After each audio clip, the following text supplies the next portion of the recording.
Hey guys, and welcome back to the Yes Means Yes podcast. On this episode, I actually have one of our MSW interns, Sydney Roosh, on.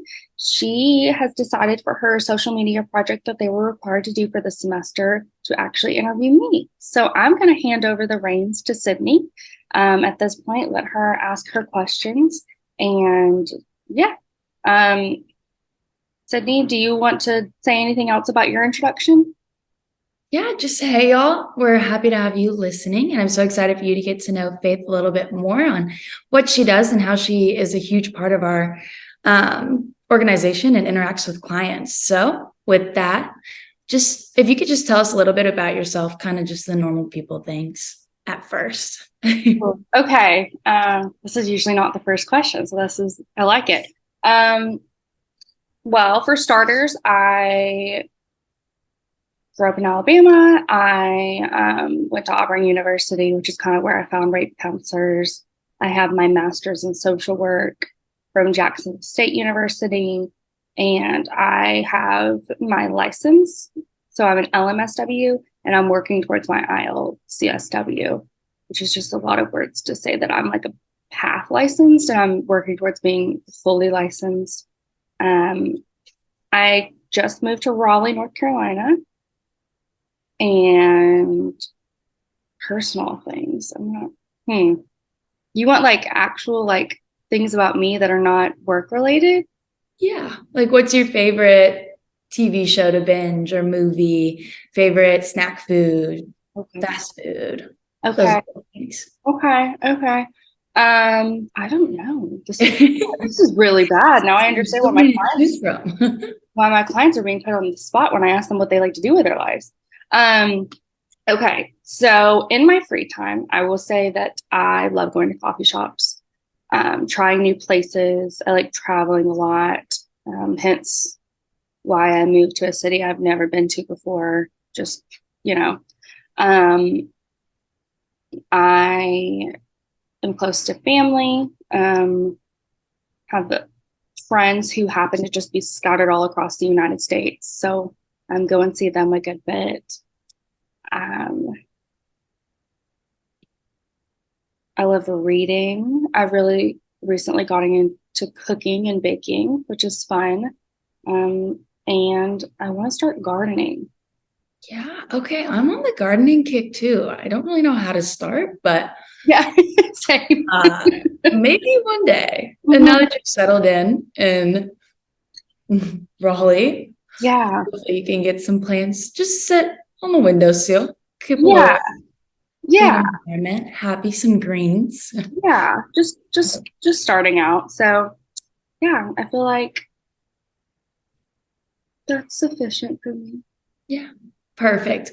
Well, now that we know just a little bit about more of like your personal side as well, we will jump right into the nitty gritty of kind of social work and how you ended up choosing that, your path towards this clientele, but also some of those like struggles along the way that you've experienced and how that has looked for you as a clinician.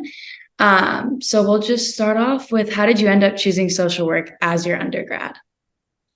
So I actually originally in undergrad was a pre-pharmacy major. I got about half semester in and was just kind of like, I don't think this is for me.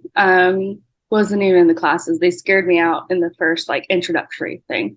So I at that point was, trying to decide. And I think in the back of my mind, I had always had psychology as a backup.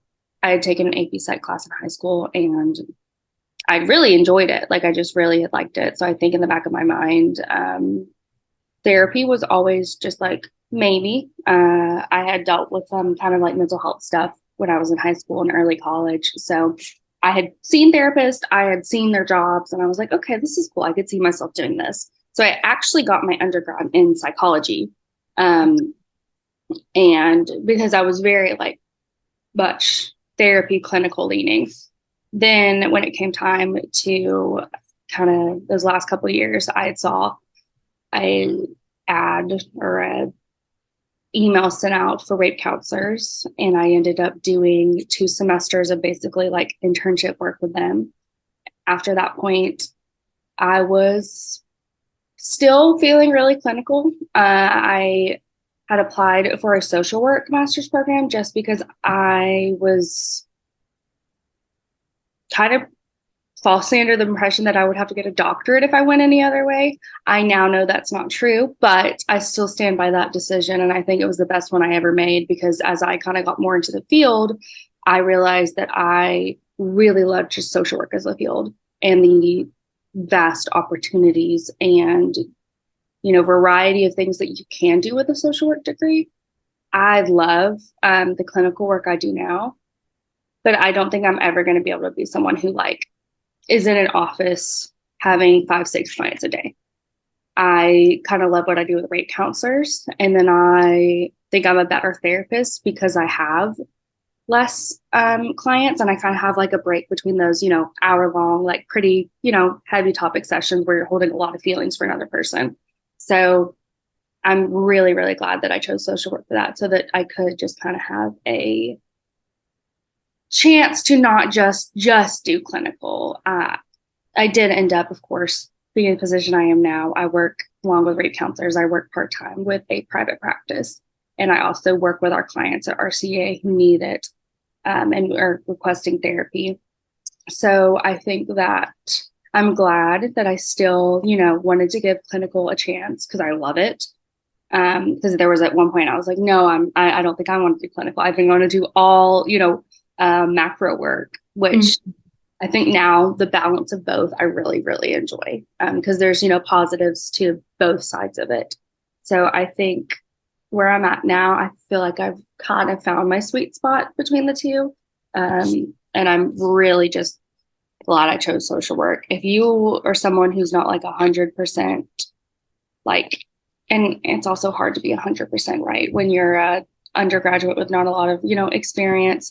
I always recommend social work just because if you get into clinical and you hate it, you could do other stuff. It's kind of hard to transfer a clinical counseling degree into a lot of other things, but that's just my spiel. I always give the social work spiel because I think that we need more social workers and we need more people passionate about social work. So yeah, that's kind of my background and what led me to the degree that I have now. I'm currently under supervision and fingers crossed, I will be done with that by the end of this year and then I will be fully licensed.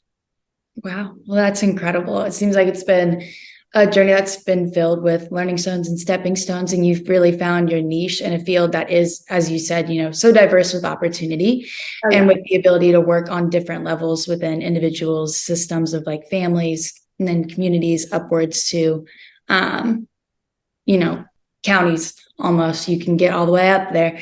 So thank you for sharing that with us and for giving your insight through that journey that you kind of took on starting out pre-pharm and moving through psychology and then getting the MSW. I think people, like you said, don't realize how many different paths you can take to kind of find social work, and then also that it's okay within your undergrad to not know exactly what you're going to do or how it's going to apply to your life, and that it'll be okay. You'll figure it out and you'll find those paths and you'll kind of find the niche that you were meant to be in. And so I think, you had some really strong connections with people that worked at RCEA and found such an incredible community within people that advocate for sexual violence, but also within the victims themselves. And so we appreciate you and the work you do. And we're so proud of you as you're continuing almost through to that certification, just one more year, hopefully. Thank you. So how has becoming and being a practicing social worker changed you as a person and or professional? You could go either way. So I think the fun thing with social work is that the lines are very blurred between professional and personal. And that's something that I've,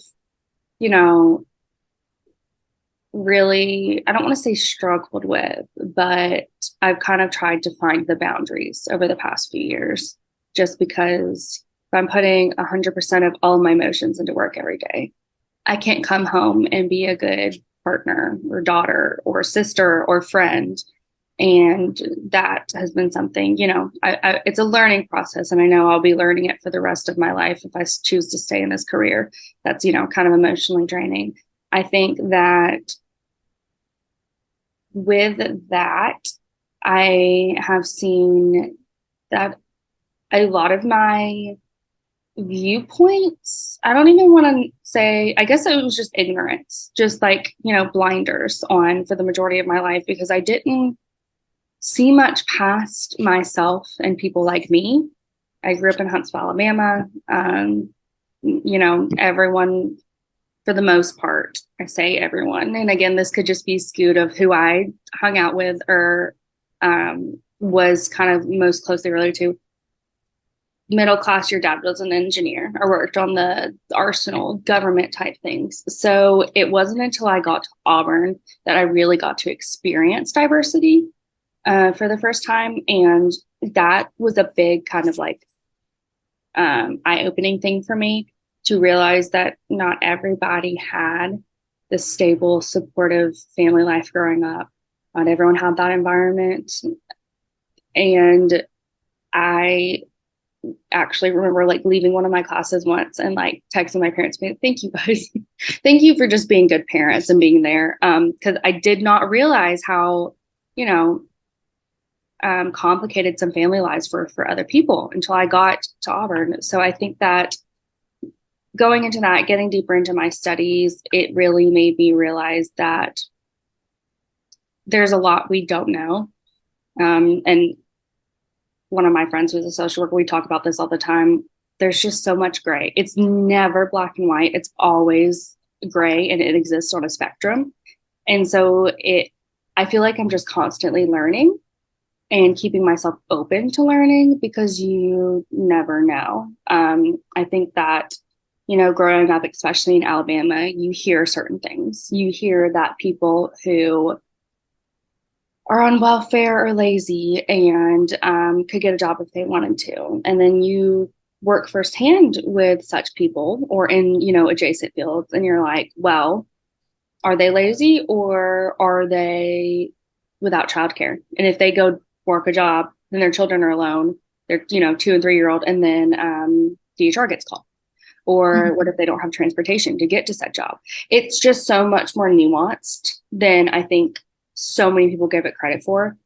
And I think that's kind of really, really opened my eyes to the grayness of it all.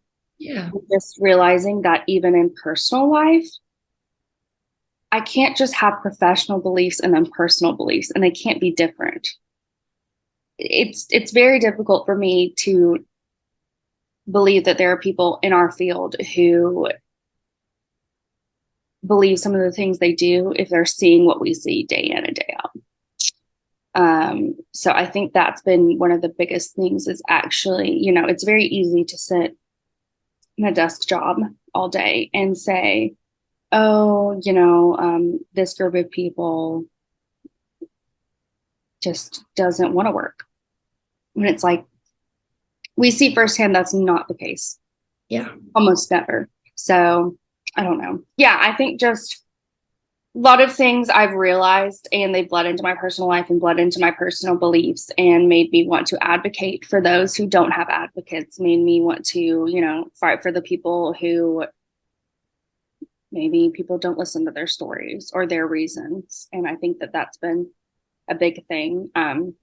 It's also led me into some pretty, I don't want to say cool, but I don't know how else to put it. Experiences where, because of what I do, I have had people reach out to me that just I know in my personal life and have shared things or have asked things or have used me as a resource for their friend. So I think that has been just awesome that people feel like it's a safe space enough to do that and to know that because of what I'm doing, they can have more information. I think that's cool. Absolutely. I think with social work, as you were talking about, being able to witness barriers and then be a part of the process that helps to fight them or break them down or destigmatize is an incredible opportunity. And it's a privilege as practitioners and in the field that we do to be able to gain that perspective and sit in it and think, okay, here's what I have access to. Here's the knowledge I have. Here are the tools and skills. How can I make this better for the community that I'm serving? And so, yeah, I love that. I love the inward reflection and the self-reflection that social work forces you to have, right? You go into classes with a blind eye, maybe, or you've never experienced some of the issues that are predominant in the United States right now. And you hear and you learn about it and you hear about the base level of the issue, and then they dig deeper and deeper and deeper. And it's so interesting how social injustice is so ingrained within our practices and the work that we do on every single level. And I think social work is a unique opportunity to really sit in that kind of pond when you're working even just one-on-one with clients, right? To acknowledge that identity space and for that to be highlighted for people rather than as I guess, and other different types of counseling or clinician spaces, it's more so treating a mental illness and then going from there. But with social work, I've really noticed throughout my classes that they try to highlight that biopsychosocial fear and social sphere, and how do we uplift all of these areas to increase life satisfaction. But that includes, those micro, meso, and macro issues that our clients are facing. So I think it's just such a unique opportunity. And I totally get what you're saying and relate to that and within the field. Yes. So moving towards a little bit more about your clinical work right now, tell us what exactly is your specialization? Like when you talk to clients or interview with clients, who are you typically interacting with? So with RCEA, they are clients that we have been working with, whether we, meet them in a hospital setting, hotline setting, court, anything like that. So they're going to be victims of sexual violence. I say that as kind of like part of it because people don't come in as, a vacuum, right? This one event is not the only thing that's happened to them. They've had life experiences before. They've had life experiences since. This could have happened 20 years ago. This could have happened yesterday, right? But no one just typically comes in and they just have this one thing. So being kind of cognizant of that. And that's like the main focus with the RCA clients because of what we do. But, sometimes you have to put out smaller fires before you can kind of get to that main focus that we're looking at. With my private practice work, I will say that I see a lot of college students, primarily female, some male, and working through, again, a lot of sexual violence. And oftentimes you will see they'll come in for that reason, and then we kind of get to into it, and there's other things that kind of pop up. Yeah. Also work with other kind of trauma things, some childhood trauma, PTSD, adjustment issues, general anxiety, depression, that sort of thing. So definitely veering kind of on the trauma side with a mostly, between 20 and 30 age group. But there are, some outliers with just, adjustment and everyday life issues. So yeah, mostly trauma. And then also if you talk to the average person and spend enough time with them and they're there for everyday life issues, you're going to get to some trauma at the bottom of it. Yeah. Yeah. So yeah, that's what I do currently in my clinical work. Okay. And I know you obviously had previous experience with RCA. Before that, did you envision yourself working with a specific type of clientele? Or, okay, so it was really one of those things that came through more with internship and actual experience in the field. Yes. I wouldn't even say that me going into my clinical work, I didn't necessarily have my mindset on I'm going to see kind of the same clientele that I see with our RCEA. It just kind of happened. And then I kind of feel like I found my groove there just because of my years of experience with RCEA. it brought me a lot more insight than I even realized. And I think that, with those trauma specialty fields, there's not a ton of practitioners, very specifically specializing. So, no, the answer is no. I did not at all see this. Uh, didn't even really see it as an option or a thing until I was with RCEA. Yeah. Good to know. I think you don't really know where your niche is or what you're going to fall in love with or what opportunities are going to present themselves. So finding that has really given you space to grow and probably notice patterns and like be able to better serve and specialize into that area, as well as keep it broad with some of those other clients within the private practice.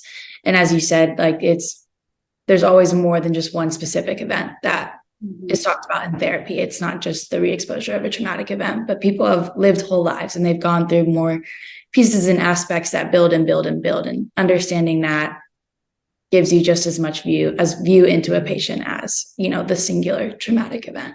Yeah. So with that, what is your general philosophy or approach to practitioner, like actual therapeutic kind of techniques that you lean toward? So as a social worker, those three words that you hear a lot are warmth, genuineness, and compassion. That is definitely something I try to, portray. The unconditional positive regard. And I think a big thing for me is just making it a safe space, making it a space where you feel like you can connect, you feel like you can tell me the truth. And I know just from, personal experience with friends and things, like people lie to their therapists a good bit. And I would be lying if I said I've never done that. So I think allowing a space where bring out good, bad, and ugly, and then we'll sort through it. Um, that's what I really, really, really try to maintain. I've told my clients before, I'm like, listen, I'm a little bit blunt, just in the fact that, like, I want us to get to the underlying things. I want us to get to the deeper causes. And sometimes you have to ask yourself the hard questions for those. I'm so grateful that I have an amazing clinical director, and she is very much a tough love lady. And I think that that really works. I think that, well, okay, I say works. Works not for everyone. Not everyone needs the same approach. But I think for her clinical philosophy, she very much follows that. And I feel like I also identify. So working with that, I also, do the traditional CBT, but I think one thing I do try and make a priority to is not just to have okay, let's just sit and talk for 45 minutes, an hour. But rather than let's actively do something. So whether that's a worksheet, an activity, if we're talking about boundaries, we're going to sit there, we're going to make a list of boundaries that you think need to be implemented. It's going to be more than just like sitting here talking about it and then next week being like, okay, what do you want to talk about today? Like kind of building on the progress and stuff, because I think that's really how change happens, is to actively, do these things, show them, and then put them in real life, come back, let's assess, rather than just sitting there and talking. Now there's a time and a place for CBT, and someone may not be in the right place where they need to do any solution focused work or trauma processing work. But I think that overall doing kind of that, and allowing kind of, of course, if there's a session where your client you feel like needs that kind of hour to be able to just kind of sit and talk and reflect and debrief, but being just aware that that's probably not all they need for every single session, I guess. And I hope that that makes sense. Absolutely. I think you did a good job of highlighting the blend of techniques that you use to attain different goals and objectives with clients, but also to create that safe space that you're talking about and what meeting the client where they're at, right? So what do they need in this moment? And what is most helpful to them, and engaging those different types of activities and styles, I think is wonderful. And obviously, you're seeing progress and you're changing and helping people and making those big movements. So that's wonderful. My next question, where did it go? Oh, so you mentioned your advisor. How often do you seek peer consultation, and what do you find yourself seeking that consultation for? So, as an LMSW, to get to sit for my ILCSW in the state of Alabama, I'm only going to be speaking for the state of Alabama because everyone has different rules. You have to meet with your supervisor 4 times a month for a total of 24 months over a 36-month period. So I do group supervision, which means that it's me and a few others and our supervisor. Oftentimes with supervision, I will come in with, typically if I have things, it's like an ethical, only because it's like, okay, this might be a dual relationship. This might be a conflict of interest type thing. You tell me. But I think one of my favorite parts of supervision is just listening to other people and what they're dealing with and learning from that. That's why I like the group supervision, and also just getting to see lots of different perspectives on their jobs, because I work clinical and I work with in nonprofit for RCEA, but a lot of them work in jails or in hospitals, and so it's interesting to see what they're seeing in these different settings. So yeah. That is cool. And it's also nice to be able to witness those other routes that people took, like that you were talking about, because you do have, an interest in macro level as well, and you're doing a little bit of both, but getting insight into what being a practitioner is in those settings and being able to consult with each other as well is probably a great, real learning experience. Oh yeah. I feel like I learned tons of stuff, and just the sharing of resources and techniques and stuff is always super great. Yeah. So what is your favorite part of being an MSW practitioner? I think it's the versatility. Being able to, for 2-3 hours a day, do clinical sessions, for 2-3 hours a day, work on a podcast or a YouTube video for RCEA, or do a lunch and learn, or, set up graphics for an upcoming Instagram series, things like that. So I think the different doors that having an MSW opens and will continue, hopefully, to open for the rest of my life. I think that, as time goes on, we're only going to see social workers showing up in more and more spaces. I would say that I think that's my favorite part, and I'm really excited for the future of it, which you can't say about all jobs. So I'd have to agree. I think you worded that beautifully. Thank you so much for letting me interview you and for chatting with all of us about what you do and how much it means to you and the spaces and the people that you serve. So just wrapping up, do you have any advice for fellow practitioners or those pursuing MSWs? My advice would be to do something in the field, whether it's volunteering, whether it's, hours for a class, an internship, and then do as much as you can in different fields, just so you can experience a little bit of everything. Outside of RCEA, one of the things I was able to do was I worked at a girls' home.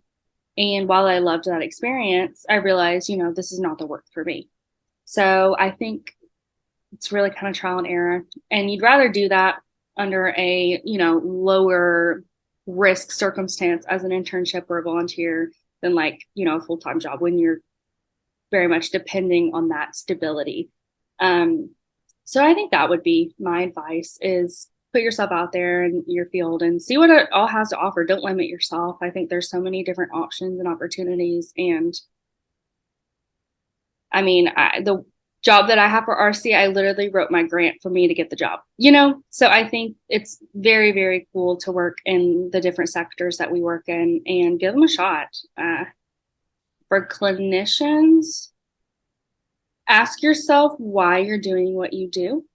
Um, and ask yourself if, you know, you are ready for the work and you are going to be a safe space for survivors and clients just in general. I cannot tell you how many clients I have had come to me and say, you know, my ex therapist did this or that. And I'm like horrified because I never want to think anyone in our field and with our degrees does these things. And for some people, it will cause them to never want to seek therapy again. So I think really asking yourself, like, are you committed to being, you know, all there for this person and in this line of work? Because you kind of have to be. Yeah. So yeah, I think that that would be my advice. And take that with a grain of salt because, you know, I'm still very much a baby. I've only had my MSW for 2 years. Well, thank you. I've definitely found that helpful, and I will apply that coming up when I start my next concentration Yeah, yeah. internship practicum. Yeah. Thank you.